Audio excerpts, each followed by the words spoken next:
कभी कभी। ये ले। क्या सर, ये तो कुछ हुआ भी नहीं। होगा होगा।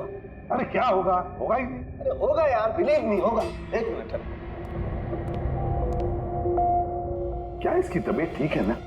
हाँ? तो पता नहीं क्या हुआ है, वो जब से वो प्रोफेसर कुमार से मिलके आया ना, बस बल्ब के साथ ही खेले जा रहे हैं। बात बताओ, वो फिंगरप्रिंट्स का क्या रिपोर्ट आया? वही जो फिंगरप्रिंट्स उन्हें होटल वाले से लिए थे और रूम में उठाए थे। तो फिंगरप्रिंट्स तो बहुत सारे मिले, लेकिन सारे स्टाफ मेंबर्स के ही हैं, उसके अलावा और किसी के नहीं मिले। ये कैसे हो सकता है? तो भाई साहब जरा इधर भी ध्यान दीजिए। हाँ हाँ, ध्यान है।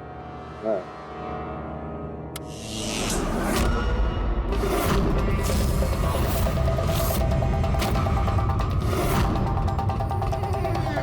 अरे सर, ये बल्ब जलने कैसे लगे? क्या बात है सालुंके साहब, बिना वायर के सारे बल्ब जला दिए। लेकिन सालुंके साहब, ये सब आपने किया कैसे? ठीक वैसे ही हुआ ये फ्रेडी, जैसे कि खूनी ने किया था उस दिलीप की कुर्सी पे और रोहन के बेड पे। जादूगर सालुंखे, जरा साफ साफ बताइए, आपने ये किया कैसे? करंट क्या हवा में से आया? हवा में से नहीं आया बॉस, करंट आया है इलेक्ट्रिक पेंट के जरिए। Electric paint? हाँ, इलेक्ट्रिक पेंट। दरअसल बिजली के जो तार होते हैं वो मेटल के होते हैं, और metal is a good conductor of electricity, इसीलिए करंट उनमें से पास होकर के जाता है।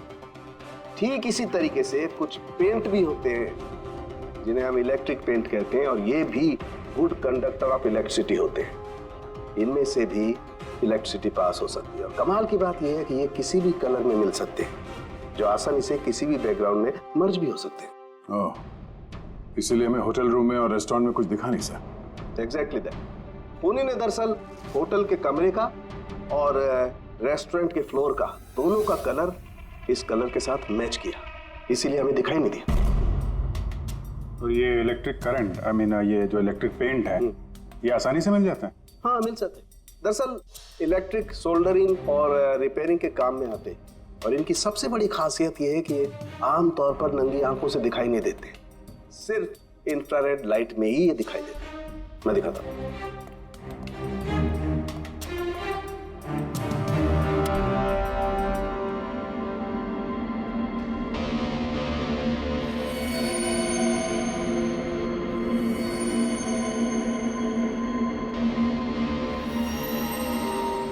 देखा बॉस?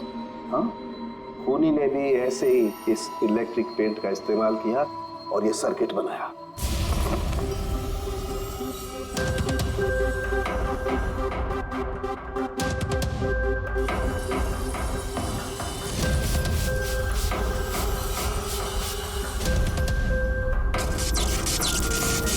एक बात तो पक्की है, ये जो भी कोई है उसे इन सारी चीजों की पक्की जानकारी है। मगर सर, इनमें से खूनी कौन है? इस प्रोफेसर से तो मिल लिए सर, ये तो नहीं है। ये बंसी? बंसी तो एक क्लर्क है, और मुझे नहीं लगता कि एक क्लर्क को साइंस की इतनी जानकारी होगी। सर, इनमें से सबसे ज्यादा पढ़े लिखे तो ये प्रोफेसर ही लग रहे हैं। कोई ऐसा जो प्रोफेसर जितना इंटेलिजेंट तो नहीं है, लेकिन इसे इन सब चीजों की जानकारी है।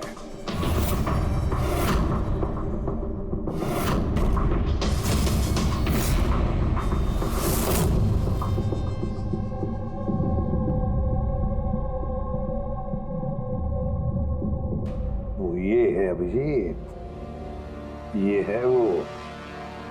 याद है क्या कहा था इसने, कि क्या काम करता?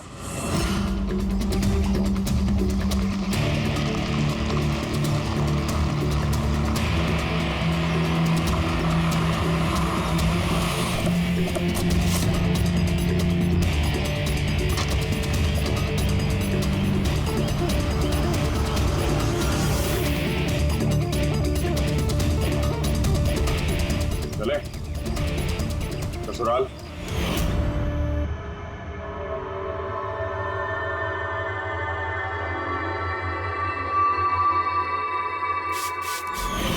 दिलीप और रोहन पर केस हुआ था, लेकिन मुझे मालूम था अपने पैसे और पावर के दम पर वो छूट जाएंगे। लेकिन उनके पास पैसा था तो मेरे पास दिमाग। कई महीनों तक उनका पीछा किया। वो कहां जाते हैं, क्या करते हैं, किससे मिलते हैं, सब कुछ। आखिर मैंने दोनों को मारने की तरकीब ढूंढ ही निकाली, इलेक्ट्रिक पेंट्स और सर्किट्स के जरिए। ये दोनों के बारे में मुझे अच्छी खासी जानकारी थी। बस दे दी दोनों को सजा। दोनों को मार दिया जिंदा जलाकर, जैसे उन्होंने मेरी सलोनी को मारा था। हिमेश, तुम्हारी पत्नी के साथ जो कुछ भी हुआ उसका हम सबको अफसोस है, लेकिन दिलीप और रोहन को मारकर तुम्हें क्या मिला? क्या तुम्हारी पत्नी वापस आ गई? बदले की आग में तुमने 2 लोगों की जानें ली। कानून तुम्हें कभी माफ नहीं करेगा। तुम्हें कड़ी से कड़ी सजा होगी।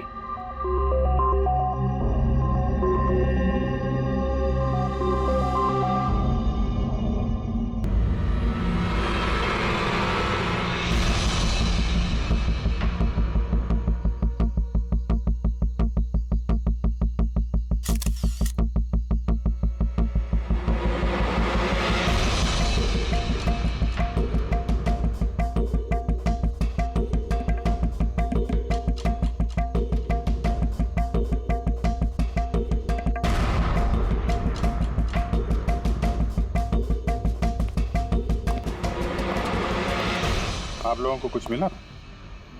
नहीं सर, ऐसे तो नॉर्मली पता चल जाता है कि आग कैसे लगी, पर यहाँ पर तो कुछ पता ही नहीं चल रहा है कि आग लगी कैसे। अच्छा, ठीक है, देखो एम्बुलेंस कहाँ तक पहुंची। जी सर।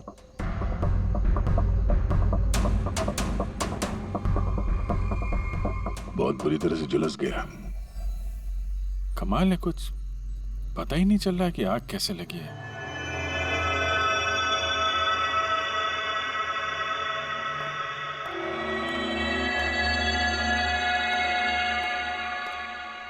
कैसे हुआ ये सब? सब कुछ तो बिल्कुल ठीक था, पता नहीं ये आग कहां से लग गई। इतने सारे लोगों की बददुआएं तो लगेंगी ना। क्या कहा तुमने? पता चला था सर कि दिलीप साहब किसी कोर्ट के केस में फंसे हुए थे। काफी बड़ा चक्कर था, लेकिन अभी कुछ दिन पहले छूट भी गए थे। काफी लोग नाराज भी थे इस बात से। कहीं इसी चक्कर में किसी ने दिलीप को मार तो नहीं दिया? नहीं, कोर्ट ने बरी कर दिया था मेरे पति को। उन्होंने कुछ भी नहीं किया। क्या केस क्या था? 9 साल पहले जीजू के थिएटर में आग लग गई थी, जिसके कारण कुछ लोगों की मौत हो गई थी और सारा इल्जाम जीजू पर आ गया था। ऐसे कैसे हवा में आग लग सकती है? जरूर किसी की प्लानिंग है। किसी पे शक है आप लोगों को? कौन कर सकता है? कोई भी कर सकता है, अनीता भी कर सकती है। कौन कौन अनीता? टोनी की वाइफ, और वो आज यहाँ आई भी है।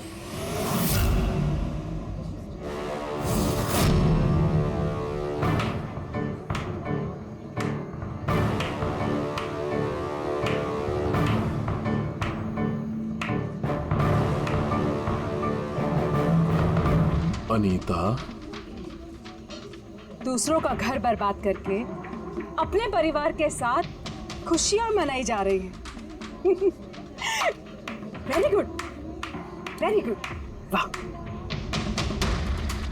लेकिन एक बात याद रखना, उन लोगों की तरह तुम भी तड़प तड़प के मरोगे। सिक्योरिटी! ए चुप! आवाज नीचे। निकालो उसको बाहर, निकालो। आउट! लगता है तुम दोनों अपने अंजाम से वाकिफ नहीं। तुम्हारा बुरा समय अब शुरू हो गया है, याद रखना। तूने जो किया है ना मेरे टोनी के साथ, याद रखना, इसके बाद तू नहीं बचेगा। सुना तूने? ले जा उसको। तू नहीं बचेगा, नर्क में चलेगा तू। अरे देख क्या रहा है, ले जा इसे।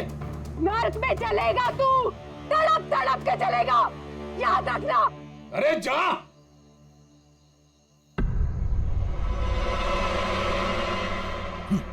Let's enjoy, Rohan.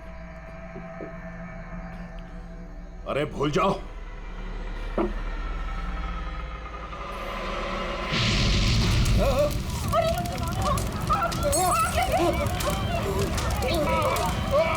दिलीप और रोहन जिस केस में फंसे थे, उसी केस में कोर्ट ने टोनी को सजा दी थी। अच्छा, किस किस को पता था कि आप लोग यहाँ रेस्टोरेंट में आने वाले हैं? पता नहीं सर। अच्छा, दिलीप जी के आने से पहले इस चेयर के आसपास किसी को देखा था क्या? किसी अनजान आदमी को? नहीं सर, किसी को नहीं देखा सर। ये टेबल किसने रिजर्व किया था? दिलीप जी का फोन आया था, कह रहे थे कि हमारे लिए टेबल रिजर्व रखो। हमेशा यहीं बैठते थे, इसी टेबल इसी चेयर पर, रेगुलर कस्टमर थे हमारे। किसी को पहले से पता था कि दिलीप यहाँ इसी टेबल पे बैठेगा? सर, कुर्सी के पास तो ऐसी कोई चीज नहीं है जिससे आग लग सकती हो। कमाल की मिस्ट्री है यार। सीसीटीवी कैमरा,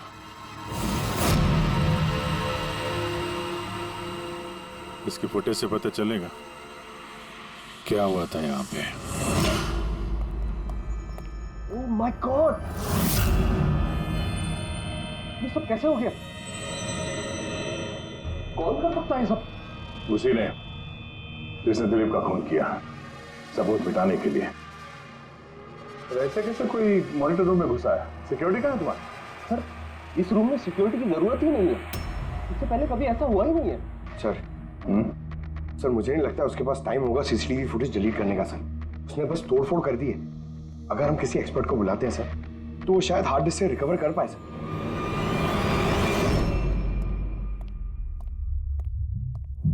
सर,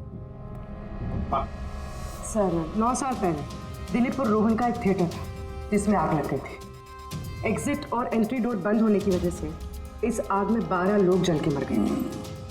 विक्टिम्स की फैमिली ने केस किया तो इन्वेस्टिगेशन में पता चला कि उस वक्त एक गार्ड ड्यूटी पे था। टोनी? हाँ सर, कोर्ट में साबित हो गया कि टोनी ने बहुत शराब पी रखी थी और शराब के नशे में वो इतना धुत था कि वो इमरजेंसी एग्जिट भी खोल नहीं पाया। हाँ, मगर टोनी की बीवी अनीता ये मानने को तैयार ही नहीं कि गलती टोनी की है। सर, सिर्फ उसका ही नहीं, बहुत सारे न्यूज़पेपर आर्टिकल्स ने भी कोर्ट के इस फैसले के खिलाफ आवाज़ उठाई थी। जब ये हादसा हुआ था उस वक्त दिलीप और रोहन के खिलाफ सॉलिड एविडेंसेस थे, लेकिन फिर केस चलता रहा। 9 साल हो गए। कुछ विटनेसेस ने गवाही बदल दी और कुछ कंट्री से बाहर चले गए। सर, दिलीप और रोहन ने जरूर पैसे और पावर का इस्तेमाल किया होगा और यह बात टोनी को पता चल गई होगी। उसी ने भेजा होगा अनीता को दिलीप को मारने के लिए। पर फ्रेडी, जब अनीता वहां थी ही नहीं तो आग लगाई कैसे? नहीं, सिक्योरिटी वालों ने तो उसे बाहर निकाला था रेस्टोरेंट में से। ऐसी कौन सी चीज है जो अचानक आग लग सकती है? सर, शायद डॉक्टर सालुंके हमारी मदद कर सके, या फिर अनीता।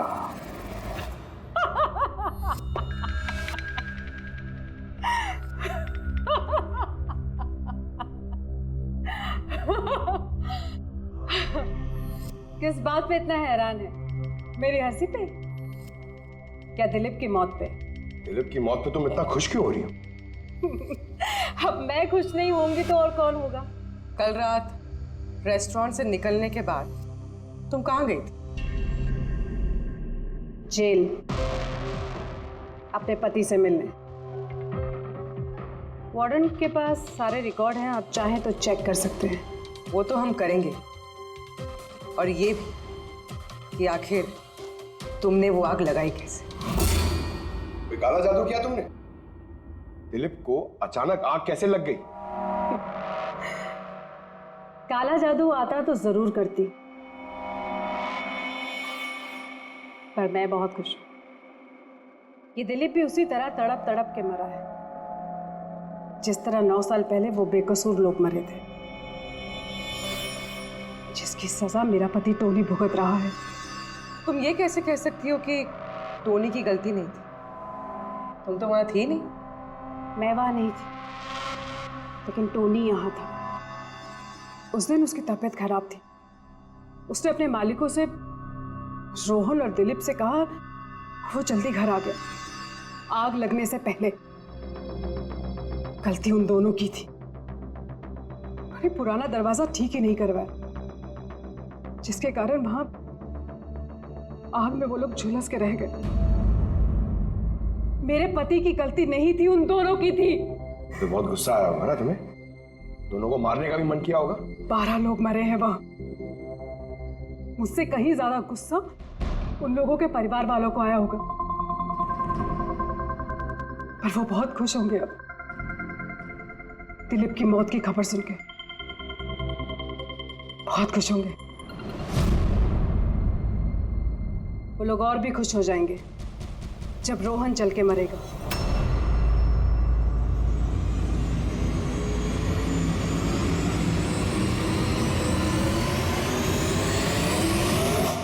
सर 42 लोग हैं, उन 12 विक्टिम के करीबी रिश्तेदार और फैमिली वाले।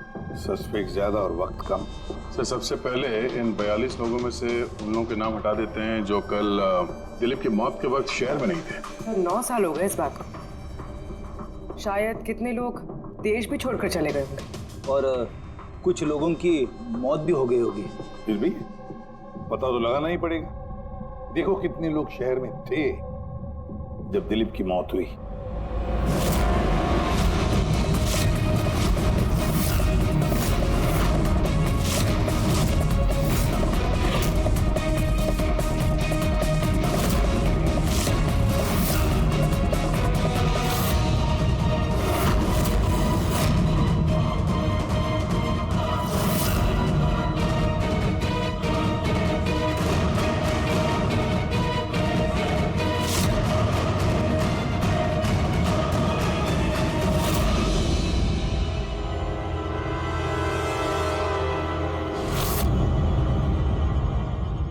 हाँ पंकज, कितने बजे? 27 लोग हैं सर, जो उस वक्त शहर में थे, और उनके पास दिलीप को मारने की वजह थी। ठीक है, बुलाओ सबको ब्यूरो में, देखते हैं क्या कहानी सुनाते हैं ये लोग अपनी बेगुनाही की। जेम्स, तुम्हारे पिताजी 9 साल पहले थिएटर में लगी आग में जलकर मर गए, है ना? Yes sir. आपके हस्बैंड फिल्म अकेले देखने गए थे? उस दिन मैं बिजी थी, इसलिए वो अकेले ही चले गए। कल रात कहाँ पर थे तुम? सर मैं अपने फ्रेंड्स के साथ था। सर मैं पासपोर्ट ऑफिस गया था। उन दोनों को मैं ऐसे बच के नहीं जाने दूंगी। तो क्या किया तुमने? सोचा कि दिलीप से फेस टू फेस मिलूंगा और उससे पूछूंगा कि तुमने ऐसा क्यों किया। सर उसके बाद मैं अपने फ्रेंड के साथ घर पे गया। मैं अपनी वाइफ के साथ मॉल में था। सर आप मेरे फ्रेंड से पूछ सकते हैं। सर मैं उससे मिलता तो रेस्टोरेंट तक जिंदा नहीं पहुंच पाता। दिलीप को उसके किए की सजा मिल गई। मुझे मालूम चला रेस्टोरेंट से कि दिलीप के साथ क्या हुआ, तो दिल को सुकून मिला सर। अब बचा रोहन, उसको भी उसके किए की सजा जरूर मिलेगी। अब इन 27 लोगों में से उन लोगों के नाम रहने दो जो घुमा फिरा के जवाब दे रहे थे और जिन्होंने अपने जवाब पहले से ही तैयार करके रखे थे।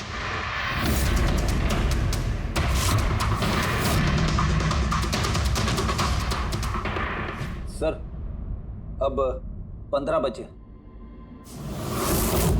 अब इन 15 लोगों को उस दिन के बारे में पूछते हैं जब 9 साल पहले थिएटर में आग लगी थी।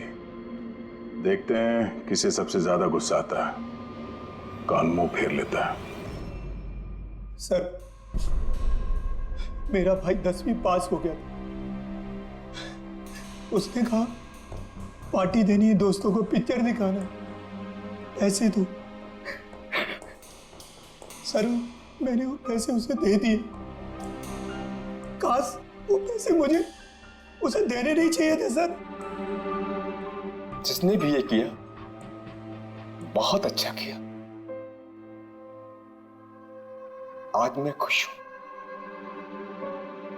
आज मैं बहुत खुश हूं। कुमार साहब, आप यूनिवर्सिटी में फिजिक्स के प्रोफेसर हैं, है ना? Yes sir, head of the department physics. लेकिन मेरे खुद के बेटे को पढ़ाई में कोई इंटरेस्ट नहीं था।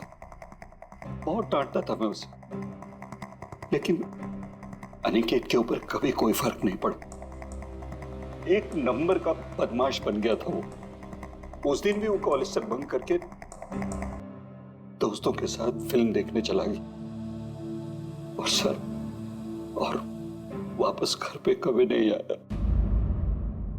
हिमेश, राइट, कॉन्ट्रैक्टर हो ना तुम? हाँ सर। हिमेश, 9 साल पहले तुम अपनी पत्नी के साथ फिल्म देखने गए थे उस थिएटर में। नई नई शादी हुई थी मेरी, सलोनी के साथ फिल्म देखने के लिए गया था। उसको भूख लगी थी, मैं समोसे लेने के लिए बाहर गया। मैं वापस आया तो देखा वहां के दरवाजे लॉक हो गए थे। वहां अंदर से लोगों के चिल्लाने की आवाज आ रही थी और धुआं निकल रहा था वहां से। सलोनी, मैंने सब दरवाजे खोलने की बहुत कोशिश की। सलोनी, मैंने बहुत कोशिश की। मैं पागलों की तरह दरवाजा को ठोकता रहा, पीटता रहा। सलोनी, सलोनी, सलोनी, सलोनी, सलोनी चिल्लाता रहा। अरे कोई दरवाजा खोल दो यार। सलोनी, सलोनी। लेकिन मैं कुछ नहीं कर सका सर, मैं कुछ नहीं कर सका। अपनी सलोनी को मैं बचा नहीं सकता। वहां पे एक गार्ड भी था ना, टोनी, उससे भी दरवाजा नहीं खुला क्या? नहीं था सर। वहां कोई और गार्ड, किसी और को देखा था तुमने? कोई नहीं था सर, कोई नहीं था। मैं 9 साल पहले जो बात कोर्ट में कहा वही आज कह रहा हूं। जब सिनेमा हॉल में आग लगी थी उस वक्त टोनी वहां पर नहीं था सर।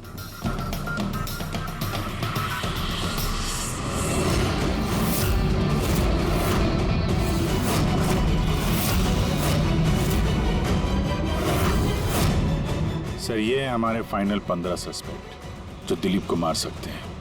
सो कॉप्स कह रहे थे कि फायरमैन को भी पता नहीं चला कि आग का एग्जैक्टली सोर्स क्या था।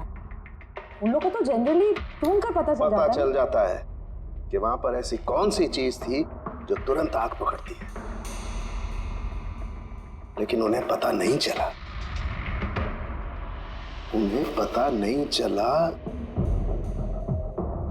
उन्हें इसलिए पता नहीं चला क्योंकि उस चीज की ना तो कोई खुशबू थी ना कोई रंग था। Exactly sir. मतलब अगर लिक्विड होता ना तो इस दिलीप को पता चलता जब वो चेयर पे बैठता, उसे फील होता। और अगर पाउडर होता तो हमें टेस्टिंग में पता चल जाता। इसका मतलब ये तो गैस, जिसका मतलब ये गैस है। गैस? तो इसीलिए उस फायरमैन को पता नहीं चला कि किस चीज से आग लगी है। इनफ्लेमेबल गैस बॉस, जिसे सिर्फ एक स्पार्क की जरूरत होती है आग पकड़ने के लिए। अच्छा, ये बात समझ में नहीं आ रही है। दिलीप किस कुर्सी पर बैठा था, तो गैस कुर्सी पर आई कहां से? कुर्सी से ही। क्या? कुर्सी से?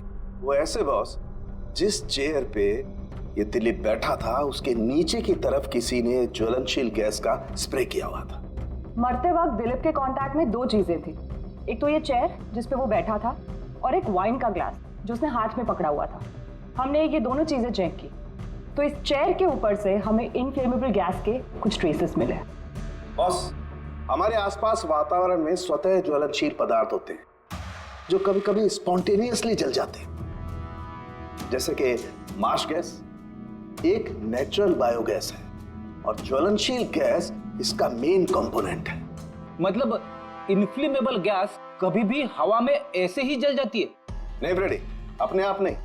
जब वातावरण में बहुत ज्यादा गर्मी पैदा हो जाती है और वो वातावरण की ऑक्सीजन के साथ मिल जाती है तो एक सुपर हाई टेम्परेचर का निर्माण होता है, जिसकी वजह से ये आग लगती है। लेकिन सालून साहब, वहां तो ऐसे कोई हाई टेम्परेचर वाली चीज थी नहीं। एग्जैक्टली, ऐसा कोई डायरेक्ट सोर्स नहीं था जिससे गर्मी पैदा हो सके बॉस। इसीलिए मुझे लगता है खूनी ने कोई एक्स्ट्रा डिवाइस का इस्तेमाल किया है ये अचानक इतना ज्यादा टेम्परेचर बढ़ाने के लिए। और ये कुर्सी तो तैयार बैठी थी, इसे तो सिर्फ एक स्पार्क की जरूरत थी। पर सर, ऐसे कोई हीट कैसे पैदा कर सकता है? हाँ, कर सकते हैं ना पूरी। जैसे उदाहरण के तौर पर मैग्नीफाइंग ग्लास पर सूरज की किरणों को खास तरीके से फोकस करके हम बचपन में कागज जलाया करते थे।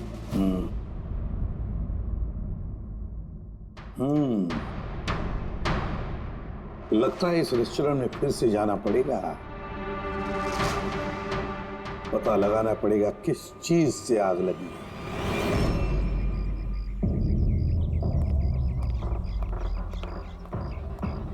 पूरा एरिया छान मार लिया सर, लेकिन ऐसी वो चीज ही नहीं मिली जिससे आग लग सकती है।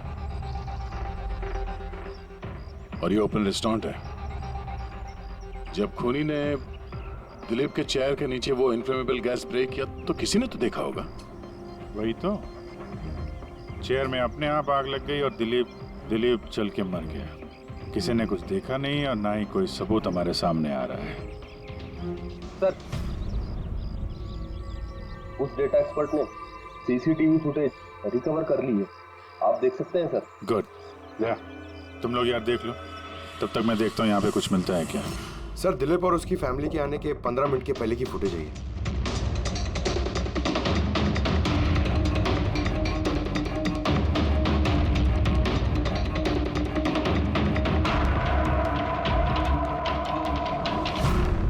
ये कुर्सी चेंज कर रहा है। इसका कोई दूसरा एंगल है क्या? इसी टाइम का चेक करो। एक मिनट सर।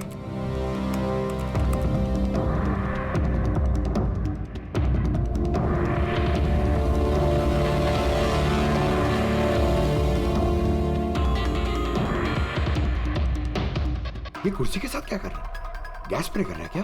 हाँ, उसने अपने चेयर पे गैस स्प्रे किया और उसने अपनी कुर्सी को उस कुर्सी से बदल दी जिस पे दिलीप बैठने वाला था।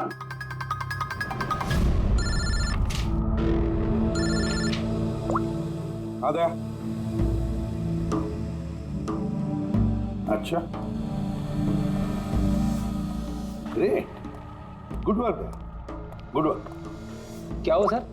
जिसने भी दिलीप की कुर्सी के साथ छेड़खानी की ना, उसका पता चल गया है। वो एक आदमी है, उसका मिलता जुलता हुलिया भी मिला है।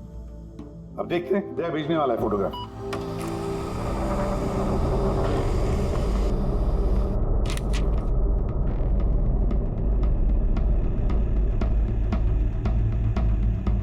खूनी इन बचे लोगों में से कोई एक है, इन्हीं में से एक। और अब इसका अगला शिकार रोहन है।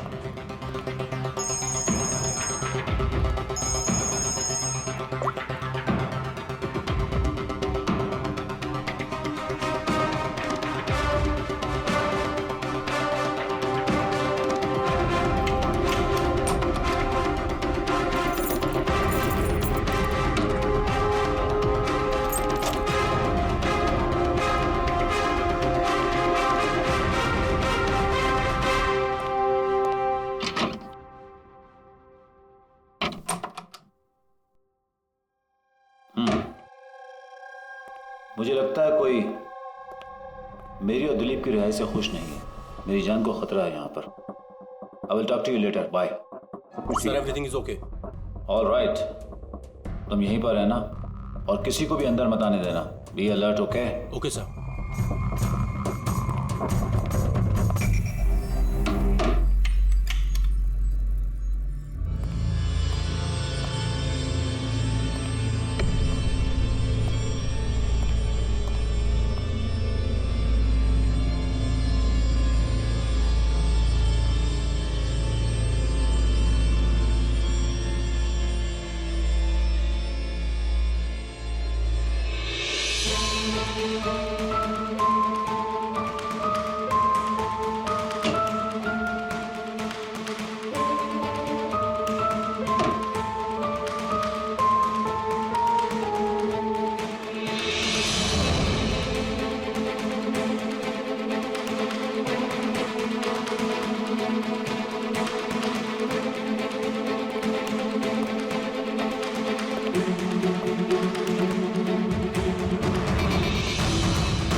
बचाओ, बचाओ,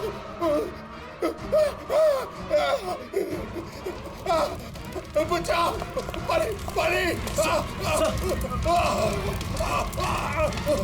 बचाओ बचाओ कौन सा? कोई है? कौन सा? कौन सा?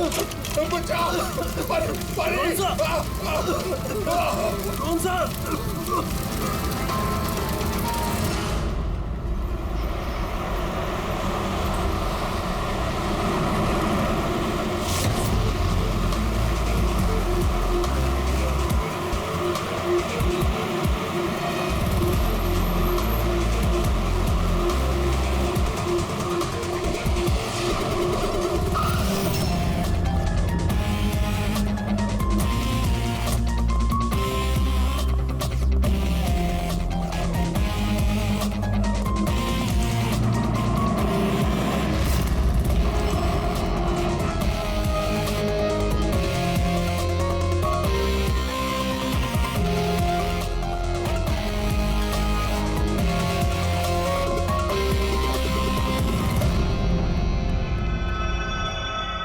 My God.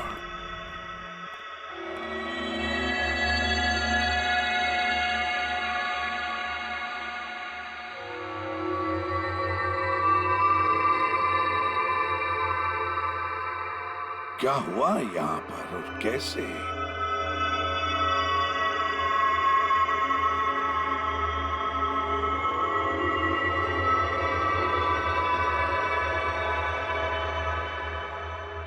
यहाँ पर भी और किसी किस्म की कोई स्मेल नहीं सिवाय इस जली हुई लाश की बदबू के। यानी ये मर्डर भी इन्फ्लेमेबल गैस से हुआ है? शायद। ये सब हुआ कैसे? हाँ? सर मैं रोहन सर का बॉडीगार्ड हूँ सर। अच्छा, तो फिर ये आप लोग कहाँ थे जब ये सब हुआ? सर रोहन सर ने मुझे बाहर निगरानी के लिए कहा था, तो थोड़ी देर के बाद सर उनके चिल्लाने की आवाज आई तो मैं उनके कमरे की तरफ भागा, लेकिन सर दरवाजे के चारों तरफ से धुआं देखा तो मैं दूसरी चाबी से दरवाजा खोल के अंदर गया तो देखा कि सर रोहन सर जले पड़े थे। आप लोगों को भी कुछ पता नहीं है? कमाल है, कमरे के अंदर कोई लीड नहीं मिला, शॉर्ट सर्किट नहीं हुआ है, ये पर्दा अंदर से बंद है, ये विंडोज परमानेंटली क्लोज्ड है, कोई बाहर से अंदर भी नहीं आ सकता। अब बाहर से अंदर कोई व्यू भी नहीं है, कोई देख नहीं सकता, तो फिर आदमी मरा कैसे? इससे लगी है आग बॉस।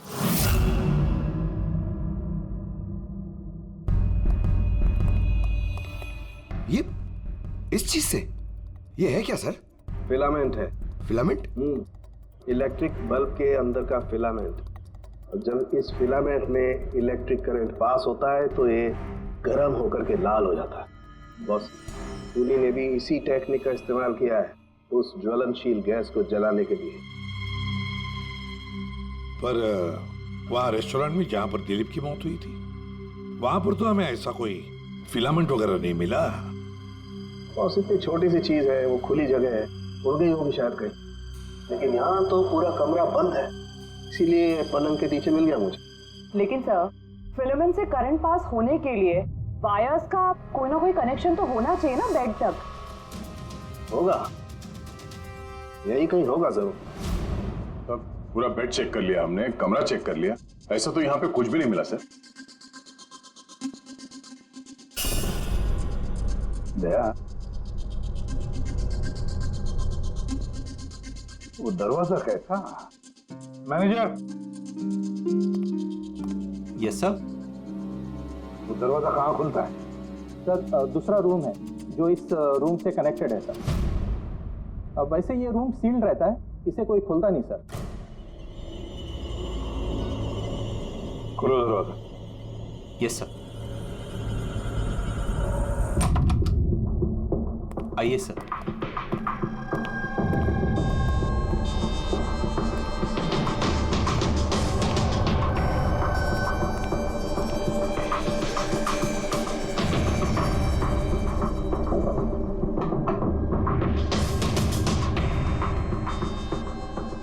मैनेजर साहब, किसका कमरा है ये? कौन रहता है इस कमरे में?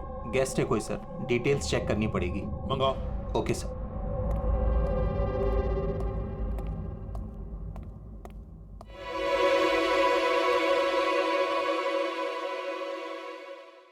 सर, वहां उस कमरे में जो कुछ भी हुआ है सर, वो इसी कमरे से किया गया। लेकिन अगर करंट इस रूम से पास किया गया है तो यहाँ से उस बेड तक कोई ना कोई वायर तो होनी चाहिए ना।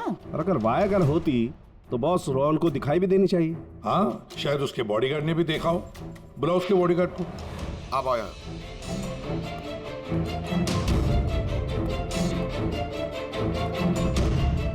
एक बात बताओ, जब तुम रोहन के कमरे में आए थे तब कोई वायर देखी या इस दरवाजे से उस कमरे में जाते हुए कुछ भी?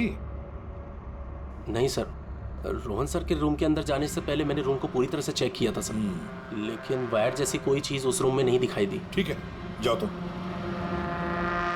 जो कुछ भी हो दया, खूनी ने इसी दरवाजे का इस्तेमाल किया। इस दरवाजे से वो रोहन के इस कमरे में आया, उसने बेड पर इन्फ्लेमेबल गैस स्प्रे किया और किसी भी तरह से फिलामेंट को करंट दे दिया। बस फिलामेंट गर्म हो गई और इन्फ्लेमेबल गैस ने आग पकड़ ली, रोहन की मौत हो गई। बस एक बात पक्की है, ये जो कोई भी है उससे इलेक्ट्रिक और केमिकल्स की बहुत अच्छी जानकारी है। प्रोफेसर कुमार, फिजिक्स का प्रोफेसर कुमार, उससे बढ़कर और कौन जान सकता है इस सारे मामले में? दया, अच्छा इस प्रोफेसर कुमार से मिल लो। दया, मैं भी चलता हूं तुम्हारे साथ।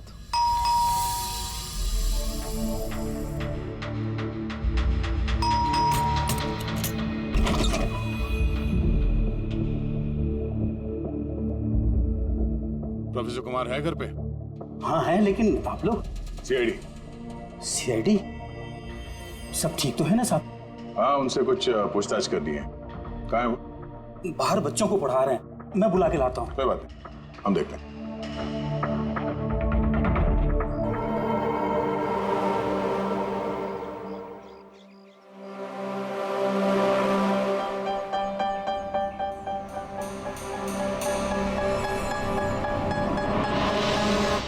मिस्टर कुमार, हमें आपसे कुछ पूछताछ करनी है। पूछिए, क्या पूछना है? इसे पहचानते हैं आप? ये तो फिलामेंट है। गुड, सही पहचाना आपने। आपको पता ही है फिलामेंट हमें कहाँ से मिला?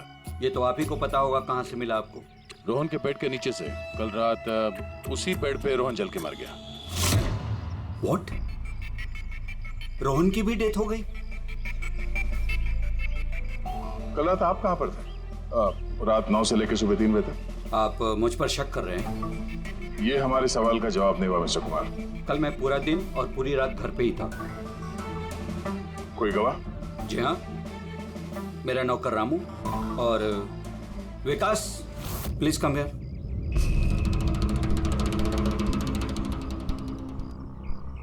Yes sir. इन्हें बताओ मैं कल कहाँ था। सर हमारे एक्स्ट्रा क्लासेस ले रहे थे यहीं पे सर। कितने बजे से कितने बजे तक?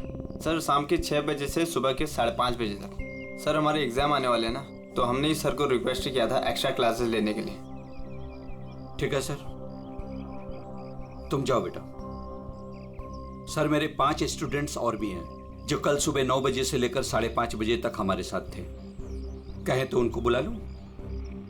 ठीक है, अब मैं जा सकता हूं सर, बच्चों को पढ़ाना है। Please please. Thank you.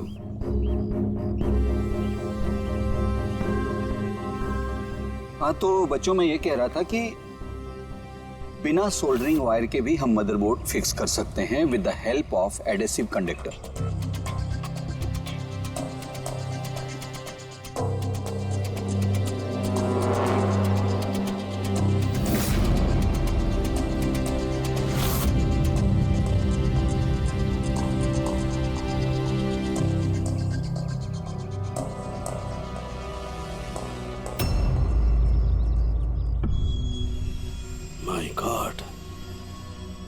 My God यार, ये क्या बात? क्या? अरे यार, ये गलती मुझसे कैसे हो गई? क्या? गॉड, बूढ़ा हो गया मैं, बूढ़ा हो गया मैं। एक काम करो, 1 घंटे बाद फॉरेंसिक लैब में मिलो, कुछ बताऊंगा। 1 घंटे बाद। अरे वो